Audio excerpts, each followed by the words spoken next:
اعوذ باللہ من الشیطان الرجیم بسم اللہ الرحمن الرحیم انما ذالکم الشیطان یخوف اولیاءہ فلا تخافوهم وخافونی ان کنتم مؤمنین۔ عزیز دوستو، السلام علیکم ورحمۃ اللہ وبرکاتہ۔ سورہ آل عمران آیت نمبر 175 تلاوت کی ہے۔ اس آیت نے اللہ تعالی نے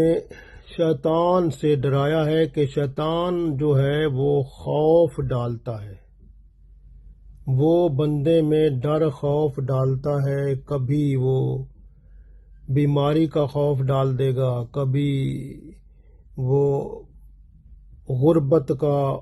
فقر و فاقہ کا خوف ڈال دے گا، کبھی وہ دشمن کے حملے کا خوف ڈال دے گا، کبھی وہ آپ کو بے حیائی اور فحاشی کی طرف جانے کے لیے وہ راستہ ہموار کرے گا اور یہ کہے گا کہ اگر تم اس طرح نہیں کرو گے تو زمانے کے ساتھ نہیں چل سکو گے۔ یہ سب شیطان کی حرکتیں ہیں اور شیطان کے خوف ہیں اور اس کی چالیں ہیں، بہت ساری اس کے حملے ہیں۔ اللہ تعالیٰ بتاتا ہے کہ شیطان سے نہ ڈرو، نہ اس کی بات مانو، بلکہ جو میں نے آپ کو حکم فرمایا ہے قرآن پاک اور سنت رسول صلی اللہ علیہ وسلم کی صورت میں، اس پر عمل کر کے اپنی دنیا اور آخرت کو بہتر بنا لو، تاکہ تم اللہ کے محبوب بن جاؤ اور قیامت میں اللہ کے گھر یعنی جنت الفردوس میں داخل ہو جاؤ۔ پڑھتے ہیں، ارشاد باری تعالیٰ ہے، اعوذ باللہ من الشیطان الرجیم بسم اللہ الرحمن الرحیم انما ذالکم الشیطان، انما ذالکم الشیطان، بے شک اسی طرح جو شیطان ہے، یخوف، وہ خوف سے یعنی خوف پیدا کرتا ہے، وہ ڈراتا ہے، اولیاءہ، اپنے دوستوں سے۔ شیطان کے دوست ہیں اولیاء، اولیاء کا مطلب دوست۔ شیطان کے دوست ہیں وہ، شیطان اپنے دوستوں سے بھی کام لیتا ہے۔ جیسے آپ دیکھ لینا کہ آپ کے ہاں کوئی بندہ بے حیائی، فحاشی اور گندے کام کرتا ہے، دوسرے کو بھی کہے گا آؤ یار بڑا مزہ ہے، اس میں بڑا فائدہ ہے، یہ ہے وہ ہے فلاں ہے، آ جاؤ۔ اسی طرح کوئی بندہ کسی کو دھوکہ دینے میں ماہر ہو گیا ہے اور حرام کمائی کرنے میں ماہر ہو گیا ہے، حرام کمائی کرنے کی چالیں سمجھ گیا ہے، تو وہ پھر آپ کو بھی اسی طرف لائے گا، آؤ یار یہ شارٹ کٹ ہے، اس کو لگاؤ اور جو ہے نا پیسہ کماؤ۔ تو وہ کون ہوگا؟ وہ شیطان کے دوست ہوتے ہیں یہ سارے۔ اسی طرح جو ہے نا تو شیطان اپنے دوستوں سے بندوں کو ڈراتا ہے۔ اللہ تعالیٰ فرماتا ہے فلا تخافوہم، پس تم نہ ڈرو ان سے، یعنی اس کے دوستوں سے نہ ڈرو، ان کا نہ خوف رکھو، نہ ان کی بات مانو۔ وخافونی، اور مجھ سے ڈرو۔ اللہ فرماتا ہے مجھ سے ڈرو، ان کنتم مومنین، اگر تم میں ایمان ہے۔ اگر تم ایمان والے ہو تو پھر اللہ سے ڈرو، اگر تمہارا ایمان نہیں ہے تو پھر ٹھیک ہے، شیطان کی باتیں مانو، پھر اس کے ساتھ ہی ہوگے، جہنم میں جائے گا وہ تو پھر آپ کو بھی ساتھ لے جائے گا۔ تو اللہ تعالیٰ نے تو اپنا جو پیغام ہے وہ کھل کے بیان فرما دیا ہے کہ اگر تمہارے اندر ایمان ہے تو پھر مجھ سے ڈرو، میری بات مانو، شیطان کی بات نہ مانو، نہ اس سے ڈرو اور نہ اس کے دوستوں سے، اور نہ اس کے دوستوں کی بات مانو۔ آپ دیکھیں نا کہ بڑی خوبصورت مثال پیدا کی کس نے بلا؟ رسول اللہ صلی اللہ علیہ وآلہ وسلم کے صحابہ کرام رضوان اللہ علیہم اجمعین نے۔ جنگ عہد میں جو صحابہ کرام رضوان اللہ علیہم اجمعین جو زخمی ہو چکے تھے، درد سے کرا رہے تھے، کچھ صحابہ ایسے تھے جن کو وہ چلنا بھی نہیں آتا تھا درد کی وجہ سے، تو ان کو دوسرے لوگ سہارا دے کر چلاتے تھے۔ تو اس حالت میں بھی جب رسول اللہ صلی اللہ علیہ وسلم نے فرمایا کہ اب ہم نے دشمن کا پیچھا کرنا ہے تو آؤ میرے ساتھ، تو اللہ کا کرم کتنا ہوا کہ ان سب لوگوں نے عرض کیا یا رسول اللہ صلی اللہ علیہ وسلم لبیک، ہم حاضر ہیں۔ تو انہوں نے کہا لبیک یا رسول اللہ، ہم حاضر ہیں، ہم تیار ہیں۔ تو یہ سب رسول اللہ صلی اللہ علیہ وسلم کے ساتھ روانہ ہو گئے دشمن کے پیچھے اس کا تعاقب کرنے میں، اور یہ مدینہ سے 8 کلومیٹر تقریباً دور حمراء الاسد کے مقام تک پہنچ گئے۔ تو یہ ہے بات۔ اسی طرح دیکھیں، انہی کی بات میں بتا رہا ہوں کہ جب وہ مشرکین کے سردار ابو سفیان نے ان کو پیغام بھیجا، ایک بندہ تھا اس کا نام تھا نعیم بن مسعود، اس کو بھیجا کہ تم جو ہے نا مدینہ شریف جاؤ اور مسلمانوں کو ورغلاؤ اور ان کو ڈراؤ کہ وہ جو ہے نا مشرکین مکہ جو ہے ان کے پاس بڑی فوج ہے، بڑا اسلحہ ہے، بڑی چیزیں ہیں، وہ تو آپ کو بھون کے رکھ دیں گے، وہ تو اس طرح کر کے رکھ دیں گے، آپ تو مقابلہ نہیں کر سکو گے۔ خوف پھیلانے کے لیے وہ بندہ آیا، اس نے ان سے پیسے لیے اور بہت کچھ چیزیں لیں۔ اس کے بعد اس نے آ کر مدینہ شریف میں خوف پھیلایا۔ جب اس نے یہ خوف کی باتیں کی کہ دشمن کے پاس یہ بھی ہے، وہ بھی ہے، اس طرح کر دے گا، وہ کر دے گا، مسلمانوں نے کہا کوئی بات نہیں ہے۔ دیکھیں نا، یہاں پر دیکھیں مسلمانوں کی بات، انہوں نے کہا کوئی بات نہیں ہے، حسبنا اللہ و نعم الوکیل، انہوں نے یہ پڑھ لیا، حسبنا اللہ و نعم الوکیل، اللہ ہی ہمیں کافی ہے، اللہ ہی ہمارا کارساز ہے، تم جو کہتے ہو نہ کہتے رہو، ہمیں کوئی فرق نہیں پڑتا، ہمیں اللہ ہی کافی ہے، اللہ بہت بڑا ہے، ان سب کو ملیا میٹ کر دے گا۔ تو اس کی بات آئی گئی ہو گئی، اور کیونکہ یہ تھا اللہ کی رحمت کو بلانا، پھر اللہ نے ان پر پوری توجہ فرمائی، اللہ کی رضا بھی ان کو مل گئی، ان کو مقام بہت بڑا مل گیا، اجر عظیم بھی مل گیا، ان پہ کرم ہو گیا۔ اسی طرح دیکھیں کہ وہ عبد القیس کے سوار تھے جو مدینہ میں آئے، انہوں نے بھی مشرکین مکہ اور ان کی فوج کا بڑا واویلا کیا کہ وہ جی بڑے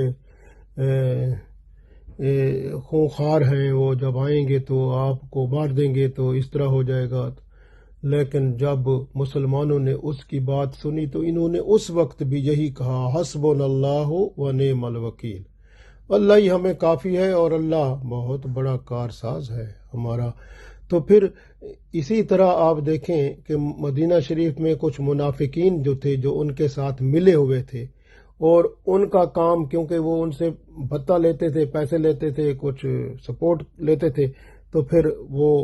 ان کی بات کرتے تھے۔ انہوں نے بھی مسلمانوں کو ڈرایا کہ دیکھو جی ان کے پاس تو بہت کچھ بندے ہیں، بہت فوج ہے، بہت اسلحہ ہے، تو آپ تو مقابلہ نہیں کر سکو گے۔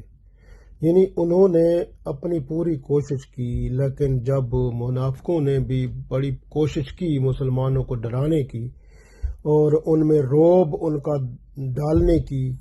اور ان کی دہشت ڈالنے کی، تو انہوں نے مسلمانوں نے ان سب کو کہا حسبنا اللہ و نعم الوکیل، اللہ ہی ہمیں کافی ہے، اللہ ہی ہمارا کارساز ہے۔ جب انہوں نے یہ بات کی نا تو وہ کچھ بھی نہیں ہو سکا، اللہ تعالیٰ کی رحمت آ گئی، ان کے دل بلند ہو گئے، بہادری اور جرت ان میں اتنی پیدا ہو گئی کہ ایک بندہ جو تھا وہ کروڑوں کے لیے کافی تھا، کتنی بڑی اللہ کی رحمت ہو گئی ان پر۔ تو یہ بات تھی، اور پھر ایسا روب انہی کافروں پر جو ہے نا چھا گیا کہ وہ واپس ہی نہ آ سکے، حتیٰ کہ دیکھیں کہ وہ جو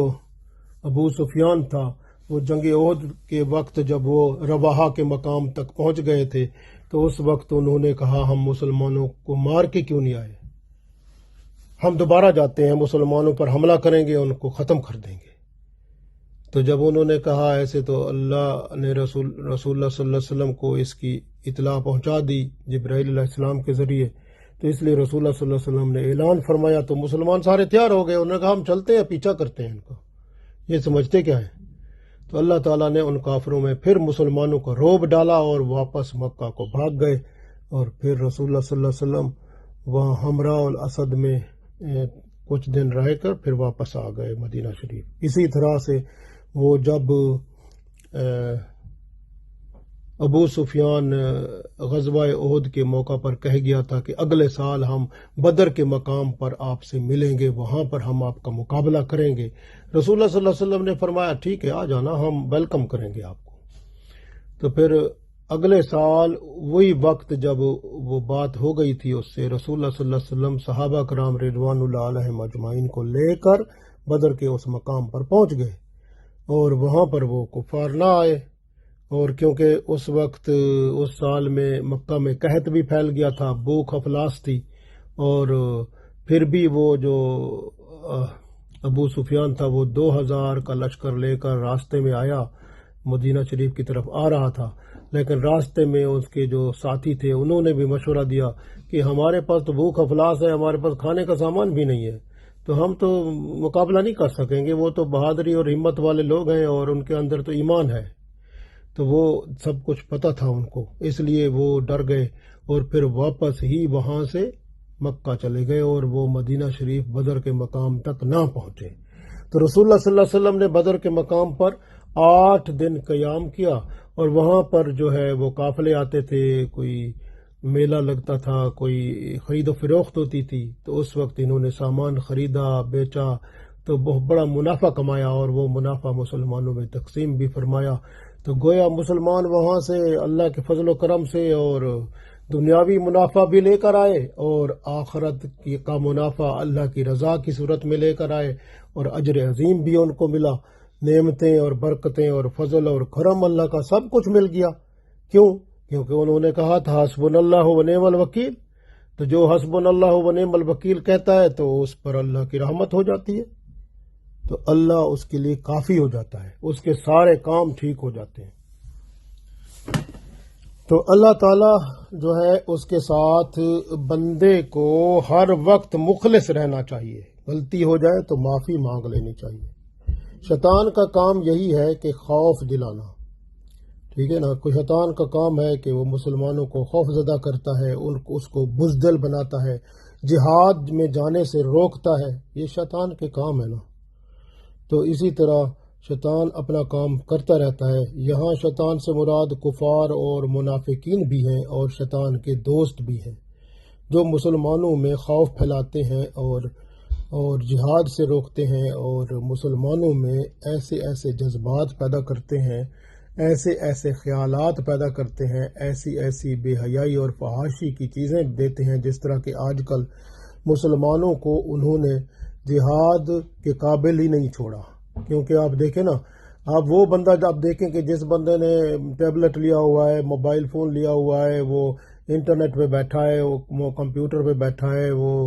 جناب آئی پیڈ پہ بیٹھا ہے، اور ماڈرن جو چسکے لے رہا ہے، یہ ان چیزوں کے اور گندے گندے ایپس اور ان چیزوں میں مشغول ہے، تو کیا یہ بندہ آپ کے خیال میں یہ جہاد کر سکے گا؟ جہاد کے لیے جائے گا یہ بندہ؟ یہ اللہ کے لیے اپنی جان قربان کرے گا؟ یہ تو انہوں نے چوس لیا ہے نا ان کے اندر سے ایمان، دیکھیں نا، یہی چیز ہے نا۔ تو اگلے تو کوشش کر رہے ہیں، یہ شیطان اپنی چالیں چل رہے ہیں، اور کفار یہی ہوتے ہیں، کفار شیطان اور منافقین یہ چل مل کے کر رہے ہیں سب کچھ، یہ مسلمانوں کی تباہی بربادی تو ہو رہی ہے نا، اور یہ بھی خوش ہیں ایسے کاموں میں۔ تو دیکھیں تو صحیح کیسے سلسلہ چلا ہوا ہے۔ اور آپ دیکھیں کہ اپنے ملک کے اندر دیکھیں یا اپنے علاقے میں دیکھیں، اپنے محلے میں دیکھ لیں کہ کتنے مسلمان ہیں، یہ زیادہ تر آپ کو منافقین ملیں گے، کیونکہ وہ اوپر سے کچھ ہوتے ہیں، اندر سے کچھ ہوتے ہیں۔ آپ کے سامنے کہیں گے ہم ایسے ایسے ہیں، لیکن اندر سے ویسے نہیں ہوں گے، کیونکہ 4 دن ان کے ساتھ گزار کے تو دیکھیں، آپ کو پتہ چل جائے گا کہ اندر سے کیسے ہیں۔ وہ نہ نماز پڑھتے ہیں، نہ قرآن پڑھتے ہیں، نہ دین کی طرف رغبت ہے، نہ فرائض پورے کرتے ہیں، نہ واجبات پورے کرتے ہیں، نہ کوئی سنتیں پوری کرتے ہیں، نہ اللہ کی طرف رجوع ہے، بس باتیں ہیں۔ زبانی کلامی بہت کچھ ہے، بس باقی جو ہے وہ اللہ حافظ ہے۔ تو اس لیے جو ہے نا ہمیشہ یاد رکھیں کہ ایمان جو تقوی ہوتا ہے نا، تقوی وہ دل میں ہوتا ہے، اور ایمان بھی دل میں ہوتا ہے، جس طرح حضرت علی رضی اللہ تعالیٰ عنہ نے فرمایا کہ دل کے اندر ایمان سفید نقطے کی طرح ہوتا ہے۔ جب بندہ نیک کام کرتا ہے اور اچھے اعمال کرتا ہے تو وہ نقطہ جو ایمان کا دل میں ہوتا ہے سفید رنگ کا، وہ بڑھتا جاتا ہے، سارے دل کو ہی وہ پھر سفید کر دیتا ہے، تو وہ بندہ مومن بن جاتا ہے۔ لیکن اگر بندہ گناہ کرتا ہے تو جس طرح رسول اللہ صلی اللہ علیہ وسلم نے فرمایا دل کے اندر ایک سیاہ نقطہ پیدا ہو جاتا ہے، اور پھر دوسرا گناہ کرے گا وہ تو سیاہ نقطہ بڑھتا جائے گا۔ اسی طرح جتنے گناہ کرتا جائے گا سیاہ نقطہ بڑھتے بڑھتے پورے دل کو ہی کالا کر دے گا، پھر بندے کا دل ہی نہیں کرے گا نہ نماز پڑھنے کا، نہ اچھے کام کرنے کا، نہ کسی طرف دین کی طرف جانے کا۔ بس اس کا دل کرے گا میں بے حیائی کروں، برائی کروں، گندے کام کروں، یا وہ دوسرے شیطانی کام کروں، اور پھر اس شیطان کے ساتھ اس کا انس ہو جاتا ہے۔ تو اس لیے جو ہے نا قرآن پاک بھی جب ختم ہوتا ہے نا تو اس میں بھی دیکھیں نا، الذی یوسوس فی صدور الناس من الجنۃ والناس، شیطان کیا کرتا ہے؟ وسوسے ڈالتا ہے، وسوسے ڈال کے پھر کیا کرتا ہے؟ وہ بندوں کو ورغلا لیتا ہے۔ اور وہ کون شیطان کہاں سے ہوتا ہے؟ یہ اللہ نے فرمایا من الجنۃ والناس، جنوں میں سے ہوتا ہے، والناس اور انسانوں میں سے بھی ہوتا ہے۔ تو انسانوں میں وہی ہوتے ہیں جو شیطان کے دوست بن جاتے ہیں، شیطانی کام کرتے ہیں، پھر ان کو چسکے آ جاتے ہیں، پھر وہ کہتے ہیں ٹھیک ہے پھر وہ دوسروں کو بھی ورغلاتے ہیں، دوسروں کو بھی ایسا کرتے ہیں، پھر وہ ایک گروپ بن جاتا ہے، وہ شیطان کا گروپ ہوتا ہے، پھر وہ سارے ایک دوست ہوتے ہیں۔ پھر وہ دوست ان کا کام ہی یہی ہوتا ہے، یا تو بے حیائی فحاشی کو پھیلائیں اور گندے کام کرائیں، حرام کھلائیں، اور مسلمانوں کو دین سے ہٹائیں، نماز قرآن سے ہٹائیں، ان کو کہیں کہ یہ جو نماز قرآن اور دین کی طرف جو جائے گا، جو فرائض واجبات یہ ادا کرے گی، یہ تو مولوی ہوتے ہیں، ان کا کام، ہم تو بس آزاد خیال ہے، ہم تو بڑے ماڈرن ہیں، نئی دنیا کے لوگ ہیں۔ تو نئی دنیا کے لوگ ہیں، ماڈرن ہیں، تو پھر ٹھیک ہے نا، قبر میں پھر تیار ہو جاؤ، آگ ادھر سے شروع ہوگی، تو عذاب تو قبر سے ہی پھر شروع ہو جائے گا، پھر وہاں آخرت اور ادھر کے عذاب تو اور ہیں۔ تو اس لیے جو ہے ہمیشہ یاد رکھیں کہ یہاں اس وقت منافقین بہت ہیں، اور جو میڈیا ہے سارا کا سارا منافقین سے بھرا ہوا ہے، کوئی اکا دکا بندہ اچھا ہوگا، ورنہ منافقین پیسے لیتے ہیں۔ انہوں نے دیکھے نا بہت سارے لوگ جو کہ ڈاکٹر تھے، بہت سارے جو انجینئر تھے، مختلف قسم کے لوگ تھے، بڑے بڑے، انہوں نے ڈگریاں لے کر دوسری، وہ میڈیا میں کیوں آ گئے؟ کیونکہ یہاں پر مفت کا پیسہ مل رہا ہے، صرف بات کرنی پڑتی ہے۔ تو بات کرنے سے کیا کرتے ہیں؟ کسی کی چگلی کرتے ہیں، کسی کی غیبت کرتے ہیں، کسی کا بہتان باندھتے ہیں، کسی پر الزام لگاتے ہیں، اور کسی کو جو ہے منافقانہ وہ دو رخا چلتے ہیں، کوئی کچھ باتیں کرتا ہے۔ تو اس طرح کی باتیں کر کے یہ سارے گناہ کر کے نا، تو گناہ کے پیسے لیتے ہیں وہ پھر۔ تو اس طرح میڈیا یہ چل رہا ہے، یہ سارا جو آپ خبریں دیکھ لو، آپ ٹی وی دیکھ لو، آپ مباحثے دیکھ لو، ان کے بحث مباحثے دیکھ لو، ان کی باتیں دیکھ لو، یہ سب ایک دوسرے کو ننگا کرتے ہیں، اور ایک دوسرے پر الزام لگاتے ہیں، ایک دوسرے کو بہتان باندھتے ہیں، ان پہ غیبت کرتے ہیں، چگلی کرتے ہیں اور خراب کرتے ہیں۔ تو یہ حالت ہے، تو اس میں جھوٹ بول کر وہ خراب کر رہے ہیں۔ تو یہ دوسرا خوف بھی پیدا کرتے ہیں، مسلمانوں میں خوف پیدا کرتے ہیں کہ بھئی بیماری، جس طرح بیماری کا خوف آ گیا، فلاں کا خوف، تو یہ سارا کام یہ اس طرح کرتے ہیں۔ تو اس لیے جو ہے نا یہ لوگ کون ہوتے ہیں؟ یہ شیطان کے بھائی ہوتے ہیں۔ اس لیے اللہ نے فرمایا انما ذالکم الشیطان یخوف اولیاء، یہ شیطان کے اولیاء کا مطلب اس کے دوست، ولی کا مطلب دوست ہوتا ہے نا، ولی کی جمع اولیاء ہے، تو اولیاء دوست ہوتے ہیں۔ یخوفو کا مطلب ہے ڈرانا، تو یہ اس کے دوست جو ہیں شیطان کے، وہ ڈراتے ہیں۔ تو یہی ہیں، میڈیا والے لوگ ہو گئے، دوسرے لوگ ہو گئے، آپ کے یار دوست بھی شیطان ہوتے ہیں، کیوں کیا پتہ وہ جو آپ کے پاس آنے والا بیٹھا ہے وہ کیا پتہ شیطان ہے، وہ آپ کو کون سی علت دینے آیا ہے، وہ کیا پتہ آپ کو ورغلائے۔ ہو سکتا ہے کسی کی شیطان بیوی ہوتی ہے، بچے ہوتے ہیں، کسی کے رشتہ دار ہوتے ہیں، کسی کے کوئی ہوتے ہیں، جو بندہ برائی کی طرف، گناہ کی طرف، غلط کام کی طرف آپ کو اکساتا ہے، آپ کو اس طرف لاتا ہے، وہ شیطان ہے اور شیطان کا دوست ہے۔ اس لیے اللہ نے فرمایا یخوف اولیاء، وہ پھر ڈراتا ہے آپ کو، اور اگر آپ نہیں کرو گے تو دیکھو آپ ماحول کے مطابق نہیں چل سکو گے۔ یہ جو ہے نا یہ جو ہے دنیا میں کام کرنے پڑیں گے، ایسے کہتے ہیں نا، یہ جب دنیا کے ساتھ چلنا ہے تو پھر ایسا کرنا پڑے گا، دوپٹے سر ننگے کرنے پڑیں گے، کپڑے شپڑے یہ جو ہے نا جناب جسم ایسے دکھانا پڑے گا لوگوں کو، عورتوں کو کہتے ہیں تم جو ہے نا اس طرح کرنا پڑے گا، ماحول کے مطابق جو چلنا ہے تو جو ہے نا تمہیں چھپانا، جسم چھپانے کی کیا ضرورت ہے؟ ابھی ماحول ایسا نہیں ہے بھائی، یہ جو ہے نا سارا آپ نے چلنا ہے اس کے مطابق، ورنہ تو آپ ماحول کا آپ دنیا میں پیچھے رہ جائیں گے۔ یعنی ان کو ایسے لگتا ہے کہ یہ جو ہے نا جو اللہ اور اس کے رسول صلی اللہ علیہ وسلم کا حکم ہے اس کو چھوڑ کر یہ دنیا کے جو کافروں کے اور منافقوں کے اور شیطانوں کے جو چال چلن ہے یا ان کے طریقے ہیں یا ان کو جو اچھا لگتا ہے اس طرح بننے کی طرف یہ بڑا زور لگائیں گے، لیکن جب وہ اللہ اور اس کے رسول صلی اللہ علیہ وسلم کی بات آتی ہے اس طرح تکلیف ہوتی ہے، ادھر وہ اپنے آپ کو یہ ہم تو وہ جی ہم وہ نہیں ہیں، وہ ٹیررسٹ نہیں ہیں، ہم فلاں نہیں ہیں، ہم تو جی بس کھلے ذہن کے بندے ہیں۔ چلو ٹھیک ہے، پھر کھلا ذہن رکھو، مرنا تو ہے نا، کتنی عمر کا آپ کماؤ گے، ادھر کتنی دن رہو گے، ایک دن مرنا تو ہے نا، پھر بعد میں سارا پتہ چل جائے گا نا۔ ذرا تھوڑا دنیا میں اللہ نے ایک مہلت دی ہے تو مہلت میں فائدہ اٹھاؤ، پھر جو ہے نا ادھر دیکھ لو، پھر جو دنیا کما لو، پھر آگے تو کام سارا خراب ہے۔ تو اگر یہاں پر اپنے آپ کو کنٹرول کر لو، کیونکہ اللہ کے رسول صلی اللہ علیہ وسلم نے اس لیے فرمایا تھا کہ جو مومن ہے اس کے لیے دنیا ایک قید خانہ ہے، تو قید خانہ یہی ہوتا ہے کہ آپ بے حیائی برائی نہیں کر سکتے، آپ محدود رہ سکتے ہیں، جیسے میاں بیوی آپس میں تعلق ہے، بس اس کے علاوہ یہ کام جو بے حیائی فحاشی اور دوسری جگہ کرتے ہیں وہ نہیں کر سکتے۔ میاں بیوی میں اللہ نے اجازت دی ہے، جو وہ الحمدللہ وہ ثواب ہے، اور جو باہر جائیں گے اگر اس طرح کے کام کریں گے تو بے حیائی برائی اور فحاشی ہے۔ اسی طرح حدود لگائی ہوئی ہے نا، اگر کسی کو پیار محبت سے بات کریں گے الحمدللہ، خلوص سے بات کریں گے اچھی بات ہے، لیکن اگر آپ کسی کو برائی سے، برے نام سے، غیبت کر کے، چغلی کر کے، بہتان باندھ کے، الزام لگا کے، جھوٹ بول کے بات کریں گے تو وہ آپ اپنا گناہ جو ہے نا خود اپنے سر پہ لگا رہے ہیں نا۔ تو اس لیے جو ہے نا اپنے آپ کو ذرا دیکھیں، اور اس لیے جو ہے نا انسانوں میں جو شیطان ہوتے ہیں، من الجنتی والناس کا مطلب انسانوں میں، جب بھی کوئی بندہ آپ کو ملنے آتا ہے تو کیا پتہ اس وقت وہ شیطان بن کے آیا ہو سکتا ہے آپ کا بیٹا بھی ہو، آپ کی بہن بھی ہو، آپ کا بھائی بھی ہو، آپ کا کوئی رشتہ دار بھی ہو، کیا پتہ اس وقت آیا ہے وہ آپ کو کوئی علت دینے آیا ہے یا علت دینے آئی ہے کہ بھئی تم اس طرح کر لو پیسے بڑے آئیں گے، اس طرح کر لو تو یہ بڑے مزے ہیں اس میں، تو وہ جو ہے نا وہ پتہ ہے کیا، وہ جو کر لو اس میں بڑا مزہ یا اس میں پیسے ہیں یا اس میں، یہ ہوگا حرام کام۔ تو اس لیے وہ حرام غلط کام، بے حیائی فحاشی کا یا کسی قسم کا یا کوئی اس طرح کے کام جب ہوں گے نا تو وہ علت دینے بندہ آئے گا نا، جو وہ شیطان کا ہی دوست ہوتا ہے، اس لیے اولیاء کا نام آیا ہے، شیطان کے اولیاء۔ تو اس طرح شیطان جو ہے اس لیے بہتر ہوتا ہے کہ بندہ جو ہے نا شیطان کے ساتھ دوستی نہ کرے، اس کا ساتھی نہ بنے، بلکہ وہ اللہ کے پیاروں کے ساتھ مل جائے اور علم حاصل کرے، شریعت کو سمجھے، دین کا علم حاصل کرے، کیونکہ دین کا علم بندے میں آتا ہے تو پھر عمل بھی آتا ہے، تو پھر جو عمل آتا ہے، پھر جس میں دین کا علم آ جائے وہ عمل بھی دین پر کرنے لگ جائے تو پھر اس میں اللہ کا خوف پیدا ہو جاتا ہے،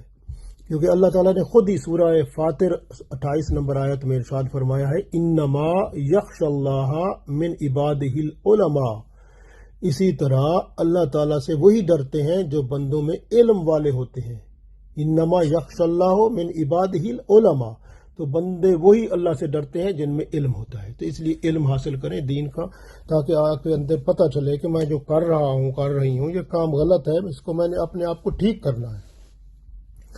اور شیطان جب وسوسے ڈالے، خیال ڈالے، پتہ چلے ایک بندے کو، اب آپ کس طرح پہچان کریں گے کہ یہ خیال شیطان کی طرف سے ہے؟ علم ہوگا تو قرآن پاک کا، شریعت کا، دین کا علم ہوگا تو پتہ چلے گا کہ دین میں اس طرح کی بات ہے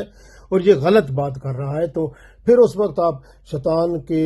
چال کو سمجھ پائیں گے کہ اس کے وسوسے کو، اس کے وہم کو جو آپ میں ڈال رہا ہوگا تو آپ سمجھ پائیں گے، تو پھر آپ کہیں گے لا حول ولا قوت الا باللہ العلی العظیم، تو پھر آپ اس سے بچیں گے نا، تو پھر اللہ تعالیٰ کی طرف رجوع کریں گے تو حسبنا اللہ و نعم الوکیل پڑھیں گے تو پھر اللہ کی مدد آ جائے گی۔ لیکن آپ کے پاس علم نہیں ہوگا تو کیسے آپ پہچان کریں گے اس کی؟ تو اس لیے علم دین حاصل کریں، سمجھیں دین کو، تو اس لیے کوشش کریں جو ہے نا بندہ جو ہے نا وہ ہمیشہ وہ ڈر جاتا ہے، اس کو پتہ ہوتا ہے کہ ہو سکتا ہے کہ اب اکثر بندے ہوتے ہیں نا وہ حرام کماتے ہیں، رشوت لیتے ہیں اور اس طرح کے چوری بھی کرتے ہیں، کوئی مختلف طریقے ہوتے ہیں نا ان کو دوسرا کمائی کرنے کے حرام والے طریقے. وہ کہتے ہیں کہ اگر ہم نہیں کریں گے تو کھائیں گے کہاں سے، ہم تو بھوکے مر جائیں گے. تو وہ اصل میں وہ ان کو دیکھیں نا، اللہ تعالیٰ نے رزق لکھا ہوا ہے بندے کا. رزق جو ہے اللہ تعالیٰ نے لکھا ہوا ہے. قرآن پاک میں آپ سورہ اب 12واں پارہ پڑھیں نا تو اس میں پہلی آیت ہے وما من دابۃ فی الارض الا علی اللہ رزقها. تو دنیا میں چلنے والا جو بھی جاندار ہے اس کے رزق کی ذمہ داری اللہ نے اپنے اوپر لے لی ہے. تو رزق تو اللہ نے دینا ہی دینا ہے. اب یہ بندے پہ ہے کہ بندہ حرام کمائی کر کے لے لے یا حلال کر کے لے لے. اب حرام کمائی کر کے لے گا تو پھر صاف ظاہر ہے کہ پھر مصیبت میں خود بھی پڑے گا، اپنی اولاد کو، اور پھر کام سب کو ڈالے گا اس میں. لیکن اگر حلال کمائی کر کے لے گا تو اللہ کی رحمت بھی آئے گی، سب کچھ بہتر ہو جائے گا. تو اس لیے رزق تو ملتا ہے، اتنا ملتا ہے جتنا اللہ تعالی چاہتا ہے، جتنا لکھ رکھا ہے اس نے وہ رزق ملنا ہوتا ہے. اور بندہ ایڈیشنل اگر اس میں اضافہ کرتا ہے پھر وہ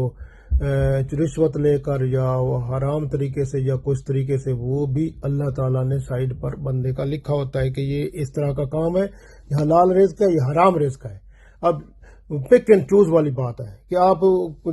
چن لو کون سا آپ نے لینا ہے، حرام والا حلال والا. پھر بندہ جس طرف مڑ جاتا ہے پھر شیطان